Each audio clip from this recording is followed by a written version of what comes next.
आपको खुशामदीद कहते हैं प्रोग्राम डायरेक्टर्स कट में। एक दौर था जब हर किसी की बस की बात नहीं थी कि वो पीटीवी के दरवाजे क्रॉस करता और अपने जहन की तख्लीक को जो है पर्दा स्क्रीन पर ट्रांसफ़र करता। दिलचस्प बात यह है कि उस दौर में क्रीम ऑफ द क्रीम ही होती थी जो कि ये मार्का सर कर पाती थी। ये तो भला हो आज के दौर का कि आपको जो है वो सोशल मीडिया और बहुत सारे प्राइवेट चैनल्स के बायस बहुत सारे डायरेक्टर्स जो हैं वो थोक के भाव देखने का मौका मिलता है। लेकिन जिस दौर की मैं बात कर रही हूँ उस दौर में गिने चुने नाम जो हैं ये शर्फ हासिल कर पाते थे। इसी वाले से आज जो हमारे आज के मेहमान हैं उनका नाम है हफीज़ ताहिर साहब। उन्होंने बहुत सारा काम किया, लेकिन जो एक तख्लीक जिसके लिए हम 90s के बच्चे उनके बहुत शुक्रगुजार हैं और हमेशा रहेंगे वो है ऐनक वाला जिन। ऐनक वाला जिन एक ऐसी तख्लीक है, एक ऐसा सीरियल है जिसने हमारा बचपन ना सिर्फ रंगीन बनाए रखा बल्कि उससे जुड़ी बहुत सारी यादें आज भी हमें मुस्कुराने पे मजबूर करती हैं। सो आइए बात करते हैं हफीज़ ताहिर साहब के साथ उनकी यादों के हवाले से कि वो जब याद करते हैं ऐनक वाले जिन की तख्लीक को तो क्या जहन में आता है। अस्सलाम वालेकुम सर। वालेकुम अस्सलाम। How are you Shafara? I am fine, thank you so much for your time and so good to have you after long time. So मुझे ये तो बताइए पहले कि हम अभी बात कर रहे थे आपने 1980s में अपने करियर का आगाज किया and you joined PTV. Why you joined PTV? It was my passion. Okay, जब पीटीवी पहली दफ़ा पाकिस्तान में लॉन्च हुआ सही। तो मैंने इसको पहली दफ़ा देखा। वहाँ जाके जहाँ पे वो जो डब्बे से उन्होंने लगाए हुए थे और वो एक टेस्ट ट्रांसमिशन टाइप हो रही थी, तो फिर यूँ हुआ कि my father was working in Kohat, तो वो एक छोटा टीवी ले आए, ब्लैक एंड वाइट। ओके। और जब मैं वो बैठ के देखता था 6 बजे से रात 9:30 बजे तक, और फिर आखिर में नाहिद अंजुम खबरें पढ़ती थी और जो बाद में नाहिद अनवर हो गई और चीफ डिज़ाइनर हो गई हमारी। बिल्कुल। तो मैं कहता था कि इस डब्बे के अंदर काम करना है, I will go and work here, right from the start I was so passionate. Okay. फिर जब मैं तालीम हासिल करने के बाद नेस्पाक में मुलाजमत हासिल की तो नौकरी मिल गई। But you know I always wanted to be in that idiot box even then. Okay. फिर वहाँ मुझे फ़ारूक ज़मीर खान मिल गया, he was my boss in the NESPAK. अच्छा। तो उन्होंने मुझे मुतारफ़ करा दिया पीटीवी में as a script writer. With Aleem Pasha वो प्रोग्राम करते थे बच्चों का, उसका मैं स्क्रिप्ट राइटर हो गया। अच्छा। फिर उन्होंने फ़रोज़ा किया, उसका भी स्क्रिप्ट राइटर रहा। तो मेरा शौक़ जो था ना वो बढ़ता चला गया। अच्छा। फिर जॉब्स अनाउंस हुई, ठीक। मैंने अप्लाई कर दिया। ओके। मैं फेल हो गया उनकी इंटरव्यू में, उसमें मैं तो टेस्ट में फेल हो गया। अच्छा। इंटरव्यू तक पहुंचा ही नहीं। अच्छा। But my passion remained.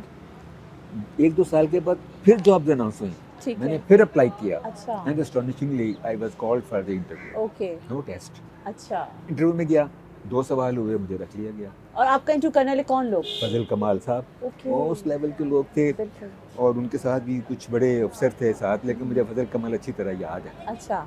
उन्होंने अपनी मेरी फाइल सामने रखी हुई थी, मैं उस वक्त तक मेरी ये किताब, ये 8वां रंग जो है ये छप चुकी थी। अच्छा। ओके। और इस पे ये भी एक क्रेडिट था मेरा। बिल्कुल, फिर मैं यंग एज में। फिर मैं फिल्मी सहाफ़त कर चुका था, एक रिसाले का मैं चीफ रिपोर्टर था, मुमताज़ रिसाला था वो चीज़ें सारी उन्होंने काउंट की होंगी। फिर मेरी स्क्रिप्टिंग, तो सिर्फ उन्होंने मुझे पास बिठा के पूछा, हफीज़ ताहिर टीवी के कैमरे में कौन सी फिल्म पड़ती है? ओके। आपने क्या कहा? मैंने कहा जनाब उसमें फिल्म नहीं होती। वाह। उसमें 3 बीम्स होती हैं जो अक्स को लेके 3 रंगों में पीछे ले जाती हैं, उनको कंबाइन करके एक रंग बनाती हैं। सही। और उसको हम टेप पे रिकॉर्ड कर लेते हैं। उनका ठीक है। तो अच्छा आप मुझे एक बात बताएं, अभी जो ये आपने बात की है और मैं यहाँ पे बताती चलूँ अपने दोस्तों को कि आज के दौर में तो आपके पास फिल्म और टीवी पढ़ाने के बहुत सारे इदारे हैं और वहाँ पे लोग जो हैं बच्चे पढ़ भी रहे हैं, ट्रेन हो रहे हैं। जब जिस दौर की हम बात करें आपकी, तो उस टाइम पर किसी इदारे में फिल्म और टीवी पढ़ाया नहीं जाता था। तो ये आपने बेसिक जो है वो ऑन ग्राउंड सीखा, आपने सब नॉलेज? ऑन जॉब, सारे का सारा ऑन जॉब सीखा। और हम जब काफ़ी कुछ सीख चुके तो उन्होंने हमें ट्रेनिंग के लिए भी बुलाया था। अच्छा। कराची में हमारी पहली ट्रेनिंग हुई थी और I salute him, my first mentor and my first teacher Ishrat Ansari is there in Karachi and I salute him. उन्होंने हमें बताया कि टीवी क्या होता है और कैमरा वर्क क्या होता है और किस तरह सब कुछ करते हैं। सही। तो वो हमारी एक जिसे कहते हैं ना इमरजेंसी ट्रेनिंग थी कुछ दिन। वहाँ YMCA में रहे और वो कराची देखा, पुरअमन कराची, जहाँ पे रात को हम जेबुनसा स्ट्रीट पे घूम भी सकते थे और मज़ा कर सकते थे। अब तो वो तस्वर ही नहीं रहा। जब समंदर साफ था तब हम वहाँ गए थे, जब रौनकों का शहर था, बत्तियों का शहर बत्तियों था, का शहर था, बिल्कुल सही। और वहाँ पे डांसेस भी होते थे होटल्स में, और सब चीज़ें, आर्ट माहौल कल्चर सब फर्क होता था। था। Wonderful times. उसके बाद फिर चल सो चल। अच्छा, अब हम आपने 80s में ज्वाइन किया और आपके करियर में आपने बहुत सारा काम किया, आपने म्यूज़िक किया, आपने ड्रामा किए, आपने डॉक्यूमेंट्री से स्टार्ट किया। मेरा सवाल ये है कि बच्चों की प्रोग्रामिंग की जानिब कैसे रुझान हुआ? क्योंकि जितना मैं याद करती हूँ अपना टेन्योर टीवी में, तो वहाँ पर अगर आप कोई कहता था प्रोड्यूसर कि मैं बच्चों की प्रोग्रामिंग करना चाहता हूँ, तो उसको ज़्यादा संजीदगी से नहीं लिया जाता था। और ये स्लॉट अभी भी हम देखें तो बच्चों की प्रोग्रामिंग का उस टाइम पे रखा जाता है जिसमें वो प्राइम टाइम नहीं कहलाता। सो उसमें ऐसे में जो है वो आप उस तरफ आए, वजह क्या बनी? देखिए, सब लोग कहते हैं कि बच्चे हमारे एसेट्स हैं, लेकिन अपने एसेट्स के लिए करता कोई कुछ भी नहीं। बिल्कुल सही। तो जब मैंने ज्वाइन किया तो I was a passionate producer. Okay, मैंने कहा जी करना है काम।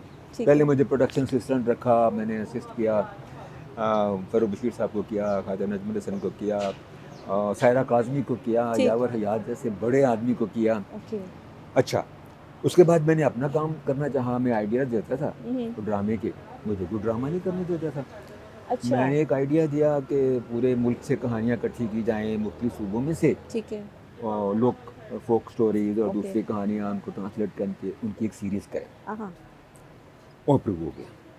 रफ़ीक बड़ाई साहब मरहूम बड़े अच्छे हमारे दोस्त अफसर थे। ठीक है। और मुझे कहा, हफीज़ सर कल से तुम प्लान करो और जाओ मुख्तलिफ जगहों पे या शहरों में और जाके कहानियाँ इकट्ठी करो। अच्छा, मैं बड़ा खुश कि मेरा टाइम आ गया। ठीक। You know every dog has his day, hmm, एक बड़ा पुराना मुहावरा है। तो मैं खुश था, लेकिन अगले दिन जब वो लेटर आया तो उसमें मेरी सारी कहानियाँ 13 प्रोड्यूसरों को बांट दी गई, ओह, और मेरे हिस्से में सिर्फ एक आई। टिपिकल, टिपिकल, ठीक। दायरा बहावलपुर में जाके करना था। अच्छा, मैंने वो भी बड़ी मेहनत से किया, ठीक है। लेकिन फिर मैंने फैसला किया ओके, कि मैं उस स्लॉट में टारगेट करूँगा जहाँ कोई और प्रोड्यूसर काम नहीं करना। Very intelligent, all right. तो अच्छा, तो अब मुझे ये बताएं कि हम 1993 से 1996 तक जो है वो 3 साल नॉन स्टॉप ऐनक वाला जिन चला। वो बच्चे जिन्होंने ये अभी नहीं देखा, हमारे आज के दौर के बच्चे, और हम जो अब उनके वालिदैन की हैसियत से रखते हैं, उसका जिक्र भी करते हैं, हम याद भी करते हैं, उसके क्लिप्स अक्सर दिखाई देते हैं, तो हम उस पर बात भी करते हैं कि हमने बचपन में देखा, ये हमारी फैंटेसी वर्ल्ड था।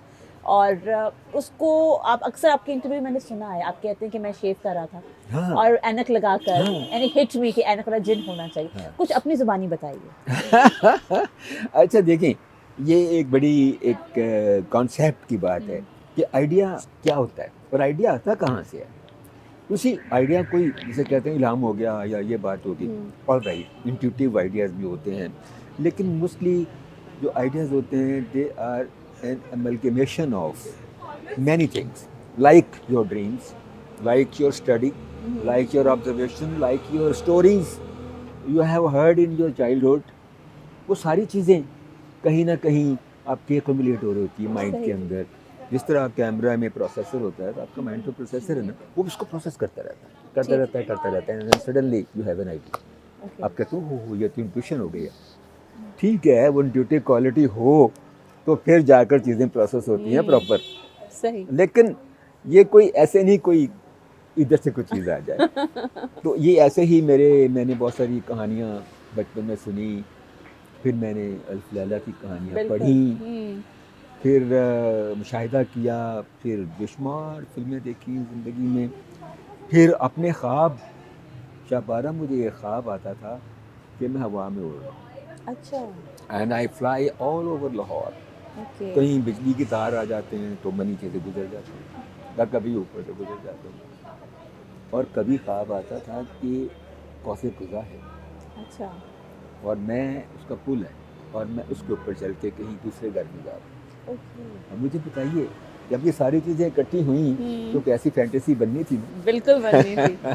अच्छा, अब हम याद करते हैं उस टाइम को कि आपने अपना आइडिया के वन लाइनर लिखा होगा और आपने जमा करवाया होगा, क्योंकि वो लोग जो कि पीटीवी के सिस्टम को नहीं जानते हैं, सिर्फ प्रोग्राम देखते हैं, उनके लिए बताते चलें कि पीटीवी में हर सहमाई के हवाले से आइडिया सबमिट होते हैं और उसके बाद छांटी होती है, फिर एलोकेट होते हैं। तो लिखते हुए ज़हन में क्या था कि कैसे बनाएंगे, या सिर्फ वन लाइनर लिखा था और अप्रूव होगा नहीं होगा, इसके बारे में क्या श्योरिटी थी? देखिए, ये आइडिया ऐसा था कि आई वॉज 100% श्योर कि ये आइडिया को कोई रिजेक्ट नहीं कर सकता. ठीक यू है. No look at it the idea कि भाई एक जिन है, नंबर 1. नंबर 2 किसकी नजर कमजोर हो गई. लुक एट इट ना. I still love it, seriously. Lovely. फिर ये कि जिन उसे शहंशाह जिन्नात कहता है कि हमारे पास तो इसका कोई इलाज नहीं, तुम जमीन पे जाओ और ऐनक लगवाओ. Look at the idea. That's मैंने so कहा ये sweet. कौन रिजेक्ट करेगा. हाँ.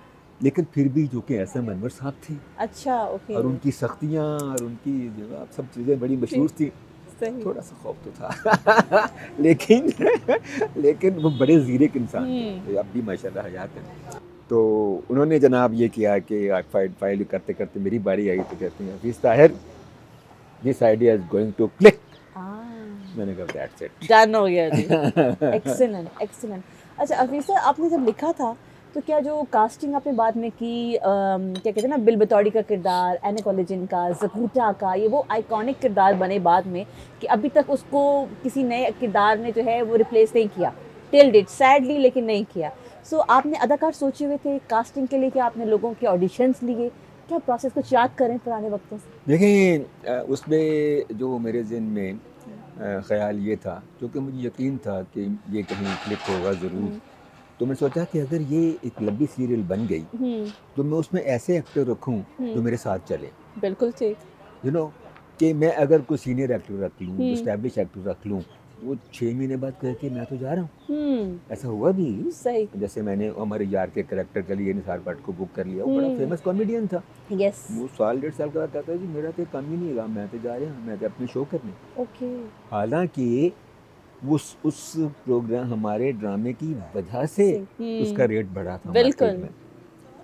तो इसलिए मैंने ये ध्यान में रखा, क्योंकि मुझे काफ़ी साल हो गए थे पीटीवी में, 13 साल हो गए थे, कि कौन कौन एक्टर क्या एबिलिटी रखता है. ठीक. और कौन सा अंडररेटेड है और कौन सा बी क्लास एक्टर है जिसमें टैलेंट है, उसको मौका नहीं मिला. उसको मौका नहीं. सही. और ख़ास तौर पे हामून जादूगर के कैरेक्टर के लिए मैंने जो हसीर पाशा की सिलेक्शन की, तो उसने उससे पहले मेरे साथ एक ड्रामे में एक छोटा सा रोल किया हुआ था. सही. और रोल नेगेटिव था. सही. मैंने कहा इसके लिए पाशा से अच्छा कोई नहीं हो सकता. ठीक है.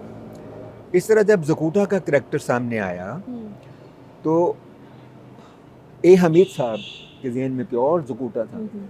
मैंने वो छोटे से कद के एक्टर को रख लिया. बिल्कुल. वो कभी चाय पिलाता नजर आता था मुझे, कभी हाथ में स्क्रिप्ट पकड़े हुए वो जो पंटर्स का काम जी, कर, बिल्कुल. कभी एक लाइन बोली, कभी गुजर गया कैमरे के सामने से चक वगैरह बनाने मौके के लिए. की तलाश के लिए. मैंने उसको बुला लिया. ए हमीद साहब नाराज हो गए. ओहो. मैंने तो सोचा था कोई 6.5 फुट का जिन होगा मेरा, वो पेट निकला हुआ होगा और सर पे बोधी. मैंने कहा हमीद साहब please give me some time, आप यकीन करें कि this man is going to click. Click. Okay.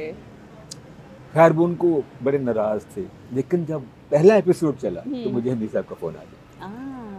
Writer खुश. राइटर खुश. और फिर उन्होंने ज़कूटा के करैक्टर को इतना बढ़ा चढ़ा के लिखा. मतलब मुझे अभी भी याद है, बात करें तो ज़कूटा का जो डायलॉग था कि मुझे काम बताओ, मैं क्या करूं, मैं किसको खाऊं, या ज़ेमिनॉट. बिल्कुल. अच्छा मेरे जहन में गूंज रहा है और मैं सोच रही हूँ कि एक तो हमीद साहब ने जो है कैरेक्टर लिखा, फिर एक होता है ऑन लोकेशन ऑन सेट आप कुछ उसमें चेंज या ऐड या माइनस करते हैं. सो ऐसा क्या था जो उनके लिखे हुए में आपने ऐड किया था? बहुत कुछ मैं वो बात बताता हूँ, लेकिन उससे पहले मैं एक बात आपको बताता हूँ कि मस्तूर जिन कैसे वारिद हुआ. मेन रोल था और बड़ा रिस्क था नए बंदे को लेना. सही. मेरे पास ना फरूक बशीर साहब ने एक लंबे से लड़के को भेजा. अच्छा. कि तुम म्यूज़िक प्रोग्राम कर रहे हो, उन दोनों के साथ नगमा चल रहा था, इसको काम दे दो. ये एंटर हुआ, बोला, मैंने कहा 1 मिनट तुम क्या करने आए? कहते मुझे फरूक साहब ने भेजा. सही. मैं गाना गाने आया हूँ. ओके. मैंने कहा कोई गाना नहीं है, मैं ये सीरियल कर रहा हूँ, ये स्क्रिप्ट आया हुआ, तुम मेरे आने वाला जी नहीं, बस सिर्फ क्या क्या लगा के दिखाओ. ओके. अगर तुम्हारा क्या क्या मुझे ठीक लगा तो तुम बुक. ओह गॉड. वही लाफ्ट. मैं कहीं इस तरह नहीं, जैसे जिन क्या क्या लगा वैसे लगाओ. वो अगर उसको समझ ना आए मैं उसे क्या कह रहा हूँ, but he laughed loud. Okay. तो मैंने कहा बस ठीक है, you are doing this correct. Oh God. तो वो ऐसे भी होता है. ऐसे भी जैसे ऑड्रे हेपबर्न सेलेक्ट हो गई थी कहीं किसी ज़माने में, कैसे डायरेक्टर की नज़र पड़ जाती है, डायरेक्टर का एक विजन बन जाता है. सिर्फ मेरा ही नहीं, हर डायरेक्टर का बन जाता है काम कर कर. तो ये तो मैंने आपकी बात का जब अपनी बात को कंटिन्यू किया, लेकिन अब आपकी बात का जवाब देता हूँ कि स्क्रिप्ट जो आता था Shabara, that was small script always, ठीक। क्योंकि स्क्रिप्ट लिखने की टेक्निक उस वक्त इवॉल्व नहीं हुई थी। जैसे मैं पढ़ाता हूँ आजकल, पता है आपको, स्क्रिप्ट राइटिंग, तो उसमें पहले हम कहानी का खाका लिखते हैं, फिर उसका एक करेक्टराइजेशन लिखते हैं, फिर उसके बाद डायलॉग्स लिखने के साथ साथ हम पूरा सिनेरियो लिखते हैं कि वो जैसे ये कप है तो कप रखता है, लड़की मुस्कुराती है, वो बैठती है, उसके हाथ में एक लाल रंग का पर्स है। इस चीज़ को शफाक साहब ने अलबत्ता अच्छा बिल्कुल अपने वो ड्रामों में यहाँ तक लिखते थे कि इस सीन में कौन सी कार का कौन सा मॉडल इस्तेमाल होगा, और कौन सा बरगद का दरख्त जो मैंने लिखा है वो कहाँ है लाहौर में। सही। तो उस वक्त हमीद साहब इसको फॉलो नहीं करते थे। अच्छा। वो एक स्क्रिप्ट लिख के भेज देते थे कि 10-11 सफ़े का होता। अच्छा। But it was me and my actors. अच्छा, याद करें, वापस माजी के दरीचों में एक नज़र डालें और हमें भी ये बताएं कि जब शूट होता था तो उससे पहले ड्राई रिहर्सल आप लोग करते थे, क्योंकि उस दौर में ड्राई रिहर्सल की, यानी कि विदाउट कैमरा रिहर्सल की एक रवायत थी। तो कुछ ऐसा वाक़या जो शेयर करना चाहें आप? बिल्कुल, देखिए मैं बताता हूँ कि हमने जिन लोगों के ज़ेर साया सीखा उनमें यावर साहब ने सबसे ज़्यादा सिखाया मुझे। सही। और उन्होंने मुझे कॉन्फिडेंस बहुत दिया। तो वो ऐसे करते थे कि पहले स्क्रिप्ट आता था तो वो एक्टरों को बुलाते थे। अच्छा। और उनके साथ चाय पीते थे। ओके। और उनसे एक्टरों की बात और स्क्रिप्ट की बात वगैरह वगैरह, और कुछ नहीं। सही। एक बार फिर बुलाते थे। अच्छा। स्क्रिप्ट बांटते थे और रीडिंग करते। ओके। उसके बाद कहते थे कि जो अगली रिहर्सल होगी वो मुँह ज़ुबानी होगी। ओह अच्छा। तो फिर स्क्रिप्ट सब लोग याद करके आते थे। ठीक है। और फिर रिहर्सल होती थी, फिर सेट पे जाके ड्राई रिहर्सल होती थी। तो मैंने उन्हीं को फॉलो किया। ओके। अच्छा, कोई ऐसा वाक़या जब याद करना चाहें, कोई ऐसे दिलचस्प बात जिसको सोच के अभी मुस्कुरा उठते हो आप? और बेशुमार बातें हैं। कुछ शेयर कीजिए। आप देखें, एक दफ़ा हम आउटडोर शूटिंग पे गए जलो पार्क। ठीक। तो दकोटा का सीन था। सही। हमने पूरे सीरियल में कोई जाली सांप इस्तेमाल नहीं किया। अच्छा, सारे असली थे। सारे असली सांप वाओ। मैं सोच के मुझे हो रहा है, ओह माय गॉड। अच्छा ठीक। उसमें एक सीन में जकूटा आ रहा होता है और उसने गले में एक अजदहा डाला होता है। हफीज़ साहब, आपको कोई गुस्सा था अपने अदाकारों पे कि आपने असल सांप उनके बेचारों को दे दिया? सीरियसली? अजदहा डाला। अच्छा ठीक। और कैमरामैन ये खड़ा, मेरा ख्याल ऐसे खालिद मरूम थे। ठीक। मैंने कहा, खालिद, ये शख्स जो इस वक्त जिसके गले में अजदहा है, अगर तुमने सेकंड टेक ली तो ये मर जाएगा। बिल्कुल। ठीक। तो मैं उसके दिल को जोर जोर से धड़कते हुए देख रहा था। बिल्कुल, कोई भी नॉर्मल इंसान डर जाएगा। सोचें यहाँ पे। तो वो मुझे जब याद आता है ना वाकया, तो वाकई फिर खालिद ने कहा कि कट सर, ठीक हो गया, ओके हो गया। इस तरह के बेशुमार। अच्छा, मुझे ये बताएं, जो ये मंत्र होते थे सामरी जादूगर के और जो बिलबतौड़ी के थे, जो हमें याद है बच्चे जब थे हम, तो हम लोग बाकायदा वो आम बच्चों की ज़ुबानी से आम थे मंत्र। वो कहता, तू चुड़ैल नहीं, तू डैन है, मेरी प्यारी भैन है, आनिया मानिया शान। I remember that, still I remember that. ये मंत्र हमीद साहब लिखते थे, आपके थे कारवाई, कौन था इसके अच्छा, पीछे? ये एक कंबाइंड एफर्ट थी। वो एक आध लाइन हमीद साहब लिख देते थे। अच्छा। उसके बाद हम जादूगर 4 लाइनें ऐड कर देता था। ओके। 2 मैं लिख देता था। अच्छा। तो वो मिल के एक मंत्र बनता था। सही। अब शुरू में जैसे वो है उसका गुम गुम गुमा चुम चुम चुमा कचुकुमा कचुकुमा कच, ओ ये इसमें हमून जादूगर की अपनी बहुत कंट्रीब्यूशन है। Okay. He went into the character और उसने अपने ऊपर उसका साया कर लिया था कि मैं हमूनी हूँ। अच्छा। ओके। वो अभी भी हमूनी है। ओके। अभी भी वो कहता है कि मैं जो हूँ उसके दाढ़ से नहीं वो निकल दाढ़ से सकते। वो नहीं निकला। तो वो काफ़ी हेल्प करता था। मसलन जैसे अब और ज़कोटा भी, ज़कोटा का जो राइटर था कि मुझे काम बताओ मैं क्या ज़कोटा का करूं। जो डायलॉग था, मुझे काम बताओ मैं क्या करूं, मैं किसको खाऊं, इतना तो लिखा था हमीद साहब ने। और ज़ैमिना जो था, ज़ैमिना और ज़कोटा ने अपना ऐड किया था। और you know they have not clicked, It like this?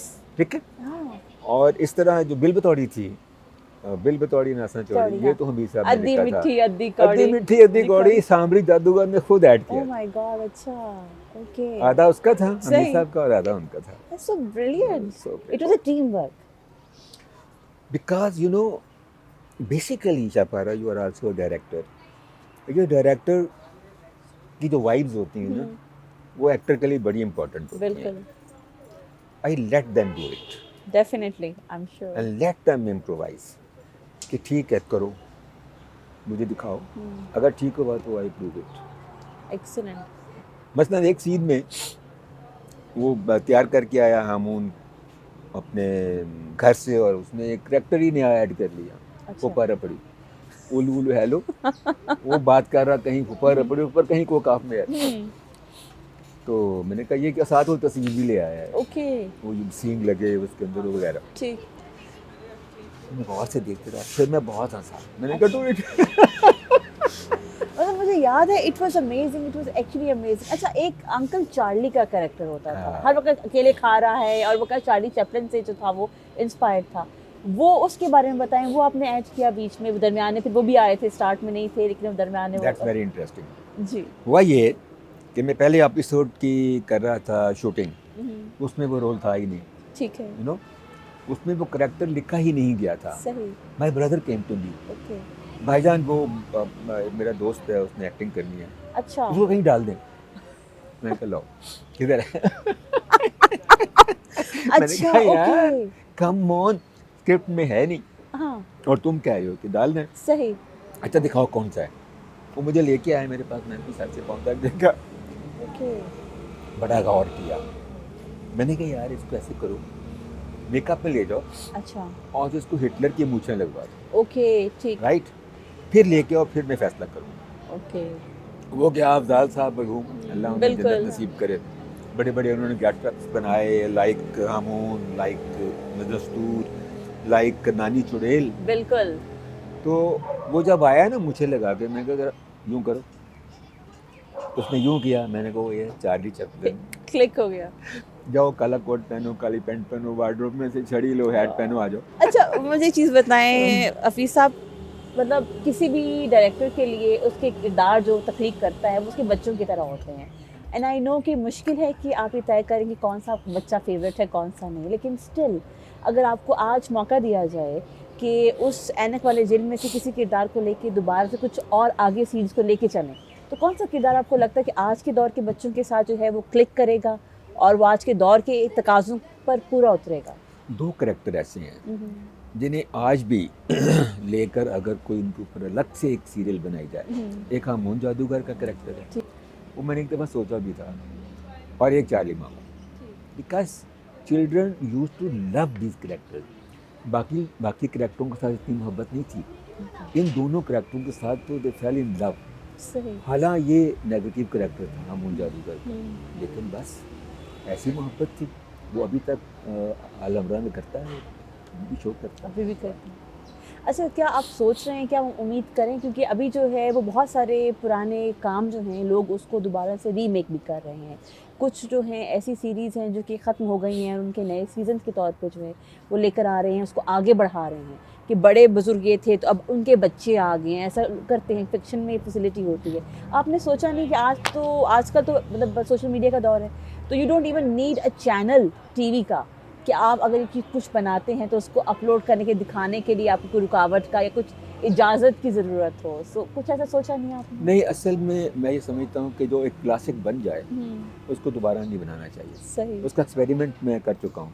PTV में यानी को लेजेंड 2 मैंने शुरू किया था, अच्छा, जिसमें नस्तूर के बेटे की कहानी थी, अच्छा, but that didn't click. Okay, तो इसलिए इसको ऐसा सोचना ही नहीं चाहिए, सही, और अगर सोचना है तो फिर इसको एनिमेशन में बनना चाहिए, ओके, वरना लाइव बनाएंगे तो फिर नहीं बात। फिर नहीं, अच्छा, एक तो मेमोरीज और हैं, मुझे याद आया शपारा के, जो जब हमने देखा इसकी पॉपुलैरिटी, वज़ीर आज़म इमरान खान जब अच्छा, अभी वज़ीर आज़म नहीं थे और वो शौकत खानम के लिए फ़ंड रेजिंग कर रहे थे, ठीक, तो वो हमें साथ ले जाते थे फ़ंड रेजिंग के लिए। ओके, वो लोग जो जिस तरह हमें वेलकम करते थे और इस तरह, तो जो सबसे हाईलाइट थी वो ये कि इमरान खान के दफ्तर से फ़ोन आया कि खान साहब चाह रहे हैं कि आप एक छोटा सा ऐसे कोई 10 मिनट का एक ड्रामा बनाएं स्टेज, ठीक है, जिसमें आपके करैक्टर हों और वो शौकत खानम के बारे में हो, ओके, ऑलराइट, और उसे प्रिंसेस डियाना और जमाइमा देखेंगे।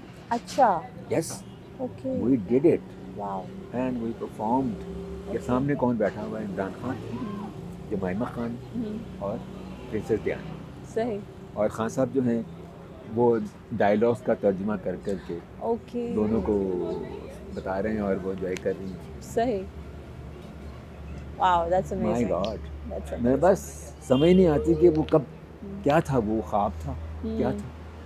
वो हाइट थी इसकी पॉपुलैरिटी।